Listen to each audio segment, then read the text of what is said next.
Hello all, welcome to this episode of Fours and Sixes with me, Chandra Prabhu, and here I am just coming off Chennai Super Kings' first win of the season, coming after a year when they last beat Mumbai Indians in March last year. This is a very resounding, morale-boosting victory rather. So beginning with the match at the toss, it was Akshar Patel for Delhi Capitals who won the toss and elected to bowl first, and he said that the pitch looked good for bowling. But it was Sanju Samson and Ruturaj Gaikwad at the opening with the opening salvo with Samson, who's been at the forefront of taking it up. And one of the biggest improvements that we've seen this season was the fact that in this match is that fact that CSK have proven to be a good power playing. Have had a good power playing phase with Sanju Samson taking the approach and taking matters into his own hands and taking it up. And what better way to respond to critics than scoring a century in front of the Chepauk faithful?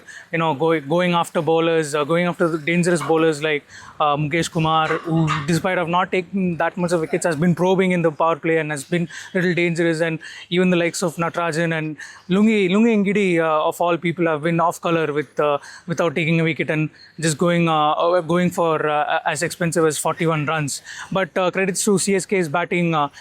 They've put up a good competitive total of 212 just for two, and with that opening opening salvo, except for Ruturaj Gaikwad who faltered early, but Samson just gave the platform for the likes of Ayush Matre as well as Ayush Matre to go on and score 59 of 36 balls. And then after Ayush Matre had to retire out, it was him and Shivam Dubey finishing CSK's show with the bat, putting the total on 212. Now, coming to the bowling, a lot has been spoken about how the bowling was poor for CSK. That has basically costed the match, even especially against a team like RCB, who have relentlessly punished them in the match again at the Chinnaswamy. But today, Overton, who was leading from the front today, was really brilliant with the hard lens, continuously probing the Delhi batters with his hard lens, and putting them on the back foot basically.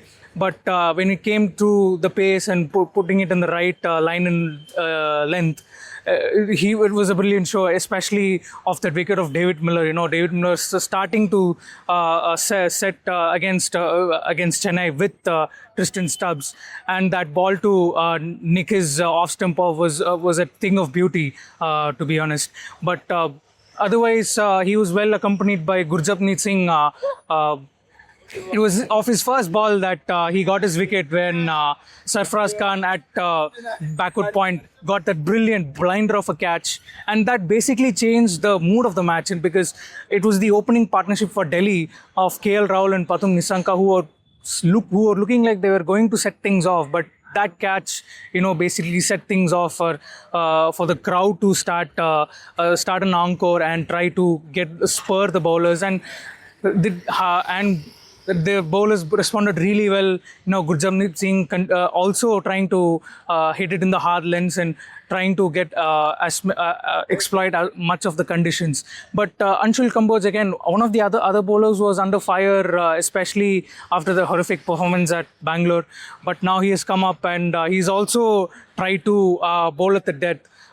So Eric Simmons was someone who told us that the bowlers had so much of discussions, but one thing that they wanted to do is to stick to their plans and try to play to their strengths. And today was one of the days where those strengths came to the fore and helped CSK win this match. Momentum on their side with just days before their key match against Kolkata Knight Riders on Tuesday. So with momentum, they say we can see how CSK can go. And with Devol Brevis also coming back is also a sign of encouragement. And there have been talks that MS Dhoni could also return to the side, and that also could make things much better for the men in yellow. So for the next assignment is rather beleaguered KKR side for CSK, and this could be a start of CSK's rise into the upper stage of the league table. So only time will tell whether CSK can do that and go ahead and start a winning run. So that is all I have from today, and I'll see you in the next episode.